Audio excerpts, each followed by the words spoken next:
नातवान सांभाळताय 2-4, परंतु एक तुमच्यावर आरोप असा, आम्ही एक गोसेवक पालक म्हणा किंवा एक खिलारप्रेमी मंडळी हा असा करतो की तुम्ही बैल नंतर देऊन टाकता.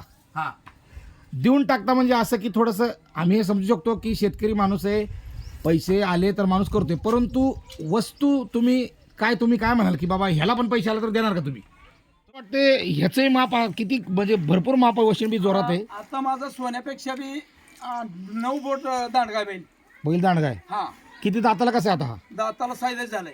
त्याचं आता लोक म्हणतंय हा ह्यांनी बैल लय तयार करतंय 2 महिन्यात म्हणून. हा आमच्यापाशी काय जादू नाही, औषध नाही, टॉनिक नाही, काहीच घालत नाही आम्ही. हा टिंगल करणाऱ्याला बैलाचं चीज काय आहे ते दाखवा म्हणजे तुम्ही म्हणून मी जतला इथलं काल बैल बैल नेलतं. नेला होता. 100-125 किलोमीटरचं लांब आहे आपल्याला. बर मग तिथंच जाऊन त्या भागात व्हायरल करून त्याच भागातलं 5 गाय मी लावून आलाय काल. काल 5 गाय लावल्या ह्यांनी. हा 5 गाई जत्रेत कोण लावल्या. टिंगल करत होतं माझं हा. बैलाचं, त्यांच्याच गावातलं, त्यांच्याच भागात, त्यांच्याच जत्रेत हा मी गाई असं पळून जाऊन गाई काढते माझं बैल.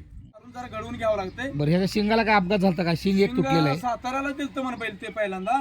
साताऱ्यामध्ये काय काय तर झोपताना काय तर करताना मोडलंय ते का आपल्याला माहित नाही. बर हा शिंग म्हणजे अपघातात वगैरे हे झालेलं आहे. हा मग आता